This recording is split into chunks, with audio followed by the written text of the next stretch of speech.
অতি সূক্ষ্ম সেই মায়াটা হইলে দর্শন আপনি পাইবে হস্তে মুক্তিধর মায়া হবে হত বীর্য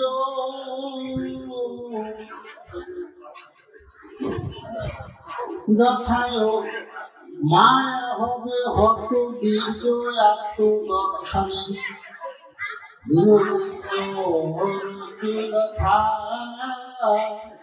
অগ্নিরোহণে রজ্জু বুঝে রজ্জু অর্থ হলে গৌরী।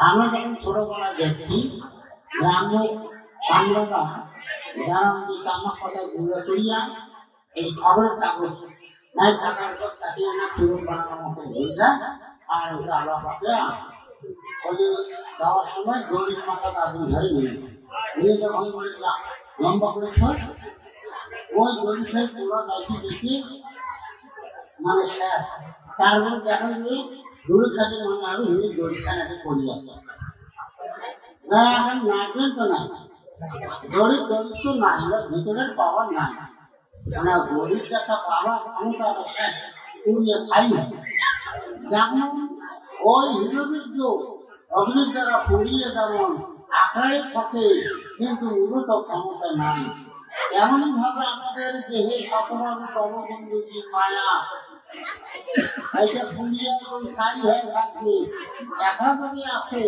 কিন্তু আকারে ভিতরে না তখন হবে যখন আত্মজ্ঞান প্রক্রিয়া প্রবেশ করতে হবে মুক্তিধামটা আটকে দিয়ে তখন এই মায়াটা ধীরে ধীরে হয়েছে তখন আর পুরুষকে বাঁধিয়ে রাখতে পারবে না আসেন আমরা যেন আগুন ধরে দিয়া ঈশ্বরের নাম করতে আগুন ধরে দিয়া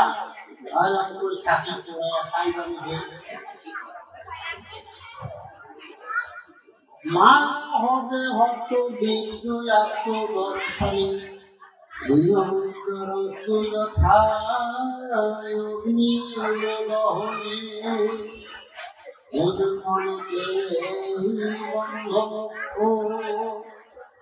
মনেতে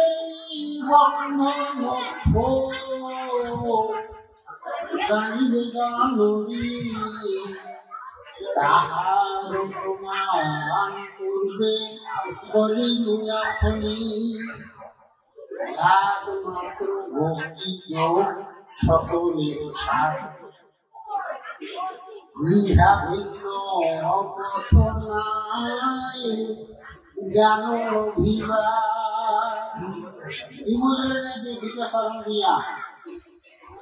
ভক্তি যোগ ব্যতিরিক্তে জ্ঞান লাভের কোনো উপায় নাই একমাত্র উপায় আছে ভক্তি যোগ এইটা অবলম্বন করলে জ্ঞান লাভ হবে কোন জ্ঞান আমার তো খাওয়া করা লালন পালন করা আমার আবাদ করা এগুলো জ্ঞানটি আমাদের কম আছে যথেষ্টই আছে এইখানে যে জ্ঞানটা বলা হয় সেই জ্ঞান এটা বৈষয়িক এটা বৈষয়িক জ্ঞান এটা আত্মজ্ঞান নয় এইখানে জ্ঞান বলতে সেই আত্মজ্ঞানের কথা বলা হয়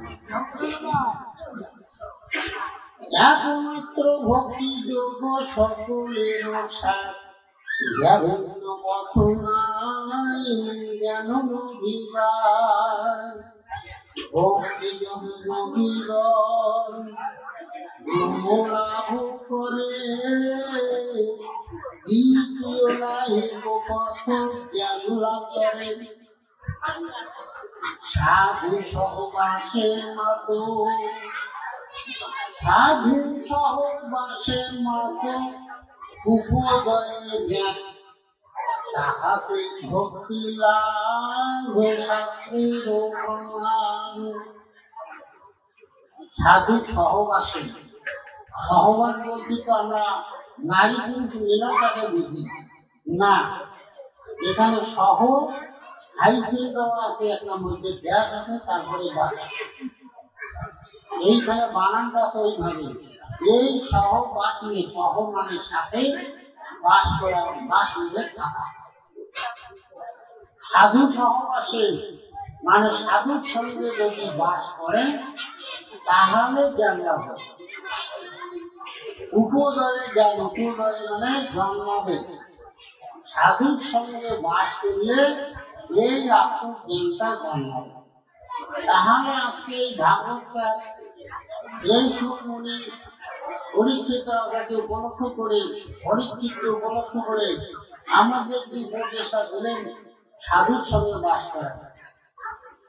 তাহলে আমরা সাধু মেলা দেখতে পাই। ভালো ব্রহ্মচারী দলের সাধু আছে, গুরু ব্রহ্মের সাধু আছে, নিগমানন্দ সরস্বতী সাধু আছে, আনন্দ মার্গের সাধু আছে, নয়দের সাতসঙ্গ বিহারের সাধু আছে, কত সাধু। এগুলো সাধুর সাথে বাস করা কি না?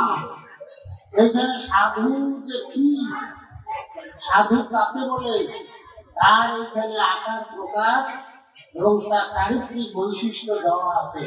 সাধু কেমন, কোন সাধুর সাথে বাস করলে প্রকৃত সেই আত্মজ্ঞানটা হয়। এগুলো সাধুর সাথে উঠা বসা করলে তো সেই সমদর্শী সমভাব আত্মজ্ঞান পাইছে দূরে থাকুক, প্রতিহিংসা জন্মায়, প্রতিহিংসা জন্মায়।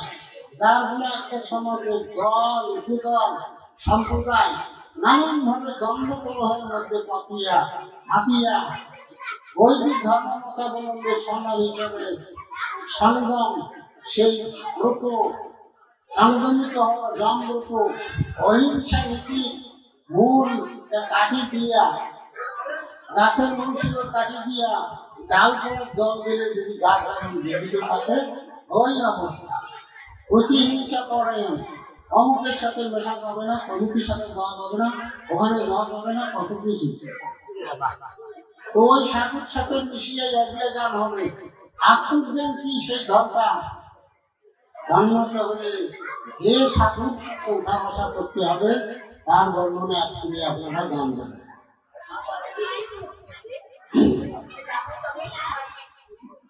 সাধু সহবাসে মাত উপদয় জ্ঞান, তাহাতে ঘটিলাবে শাস্ত্রের প্রমাণ। এখন সাধু চরিত্রটা কেমন শুনেন।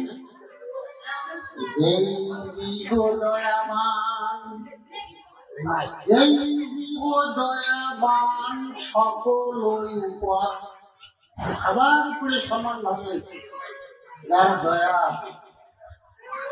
সর্বদিকে সমভাব সদাই অকাতর, কোন বিশেষ বিষয়ে হারানো করে দিলে কাতরতা একটু প্রকার এই সময় নাই। সকল জীবের প্রতি সমান, মানে সবার প্রতি সমদৃষ্টি। তাহলে বলছেন বাইরে সাধুদের নাগাল পান, এগুলো সাধু সবার প্রতি সমান দৃষ্টি আছে। কথাবার্তা তারপরে খাওয়া চলাফেরাতে বোঝেন কতটুকু বা সবার প্রতি দয়া করতে পারে, সবার প্রতি সমদৃষ্টি সমভাব কতটুকু তাদের আছে। এখানে যে সাধুর কথা বলা হলো, সব জীবের উপর সমান ভাবে দয়া করে, হ্যাঁ, তার কোনো কাতরতা নাই, আর সমভাব, সবার প্রতি সমান ভাব। আর কি গুণ?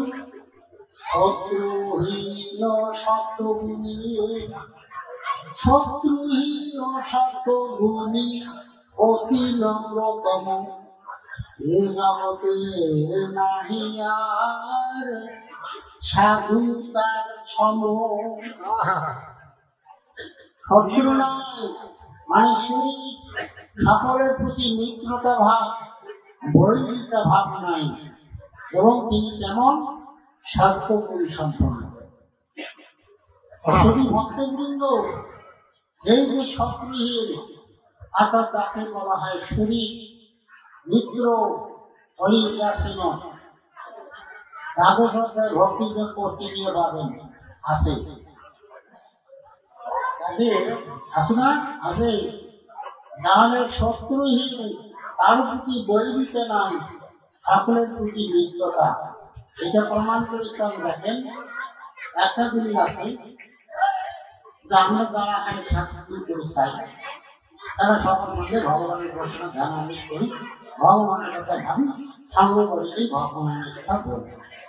তবে ভগবতটা যারা ভগবানের গুরু কীর্তন করে নাম জপ করে আমার যদি হ্যাঁ ভগবান দয়া করে দেখি তার ভালো করবে, কিন্তু ওই যে দেখলে ভগবানের না ঘাড়ে ধার না, ওই নামে দেখায় না, নামও দেয় না, ওর মধ্যে কিঞ্চিত পরিমাণ ভাবেও না, ভগবান কি তাদের খাওয়া চলাফেরা বন্ধ করে দিচ্ছে?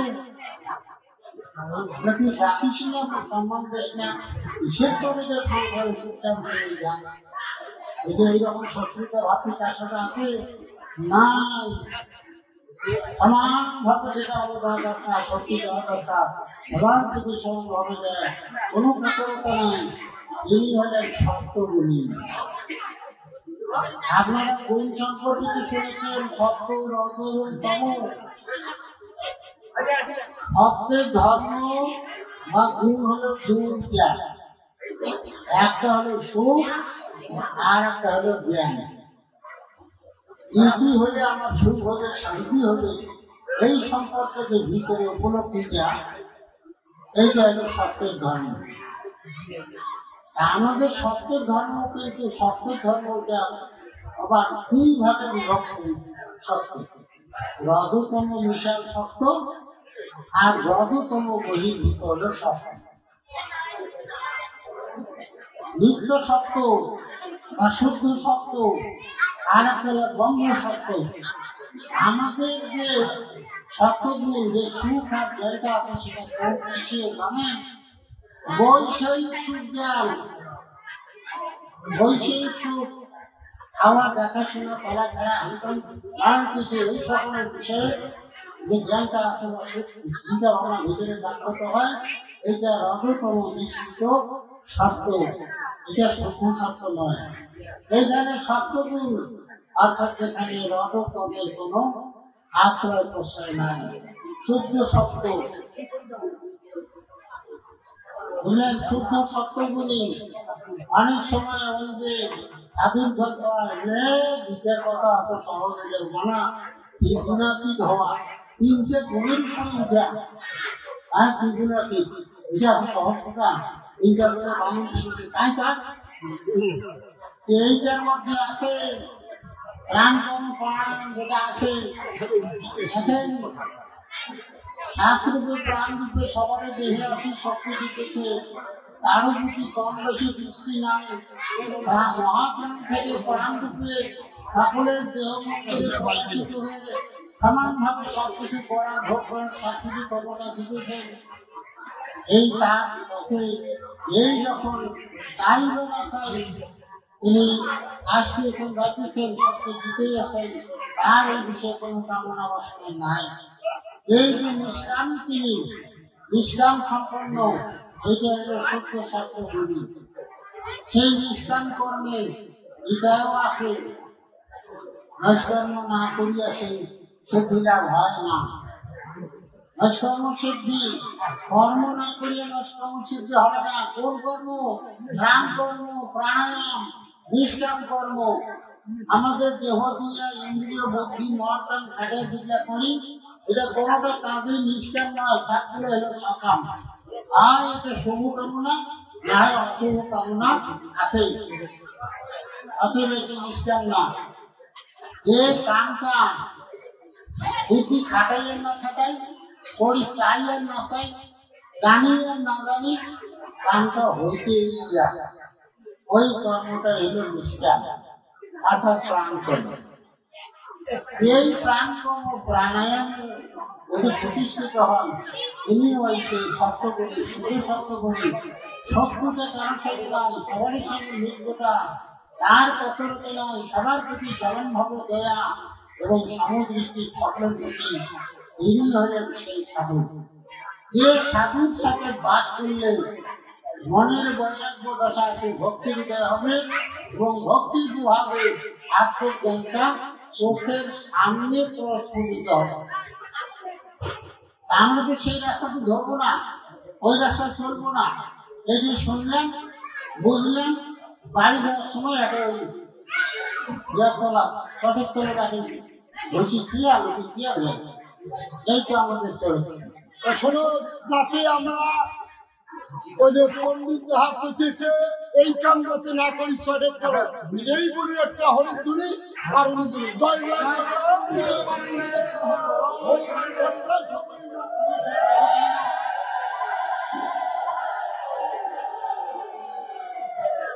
আমার কথা বলে বলি এই বলে আবার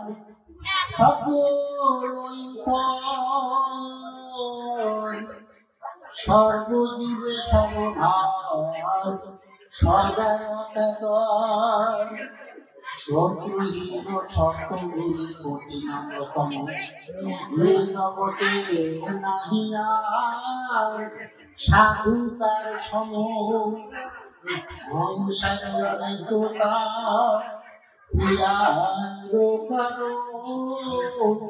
দুঃখ ভোগ তাহে করে কর্মে গিয়ে দিবগান না শিবারে আরে না শিবারে সেই যত জ্ঞানমান হৃদয়ে করে বিদ্যমান। তাহলে এখন তাদের কবিতা গালা না আদিমতিক আদি দৈনিক আধ্যাত্মিক এই তিনতলা থাকে তিনতলা জানা থেকে তারা জ্ঞানমান তারা মুক্ত থাকার জন্য সর্বদা কি করেন ভগবানের স্মৃতি তার সময় মনে ধারণ করে আসে। নমনীলা কথা তারা শুনয়ে দর্শনে ভক্তি করে মনে মনে এই গানে মনোভাব এই গান মনোভাব জানিবারে পায় সাধুর সঙ্গ তাদের নিষ্ঠায়। এইবার বুঝলেন তো কথাটা ভগবানের ভাবটুকু যারা জানতে চায় তাদের উচিত হবে কি সাধুর সঙ্গে বাস করে। সাধুর সঙ্গে বাস করলে তাহলে অল্প সেই গানটা জানতে হবে। হে জননী হে জননী তব ইচ্ছা গালিবারে পড়ে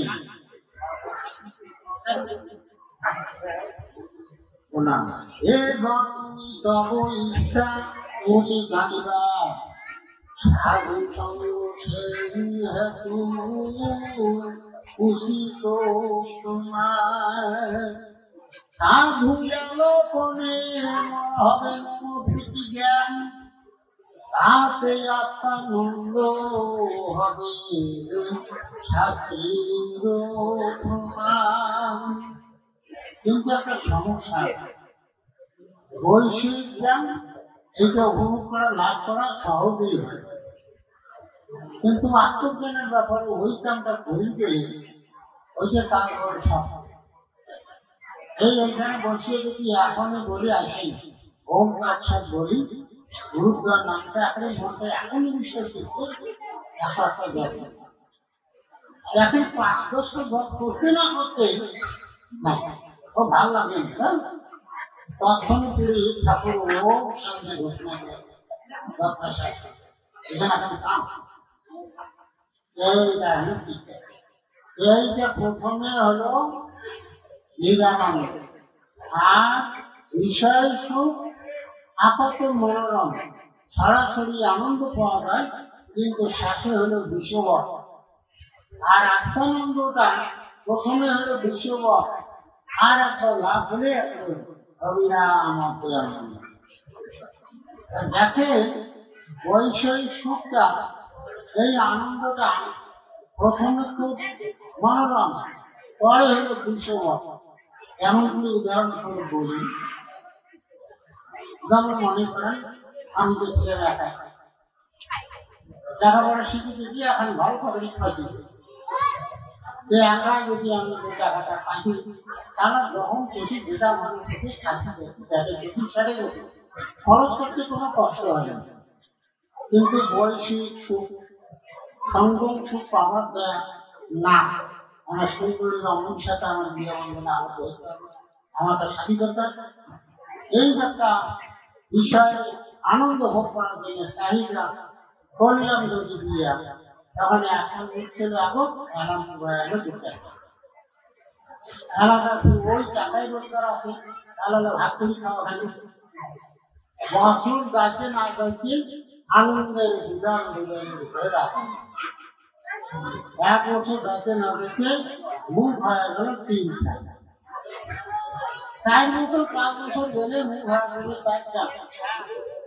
আয় রোজগার ওই রকমই আছে, এইটা ভাগ করি খাও, তার উপর রোগ শোক কাম নানান যন্ত্রণা এগুলো আছে শুনবে। অথচ সর্বপ্রিয় সুখ হয়নি, এই বিষয় সুখ অতি মনোরম, পরে হলো বিষয়, কিন্তু আত্মানন্দ আত্মসুখ আত্মচৈতন্যের ভাবনা যার নাই তার কিন্তু শান্তি নেই। আর যার শান্তি নাই তার সুখ কোথায়? ভগবান বলছেই কোথায়?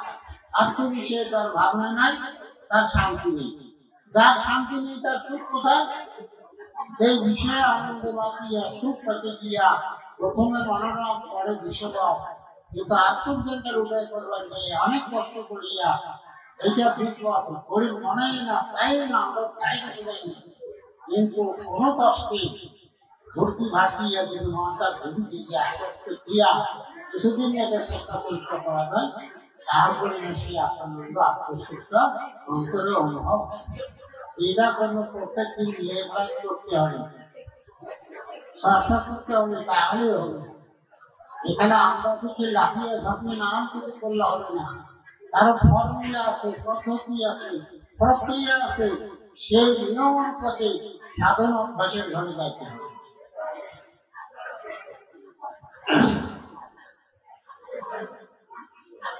সাধুপনে মম হবে মম প্রতি জ্ঞান, তাহে আত্মানন্দ হবে শাস্ত্রের প্রমাণ।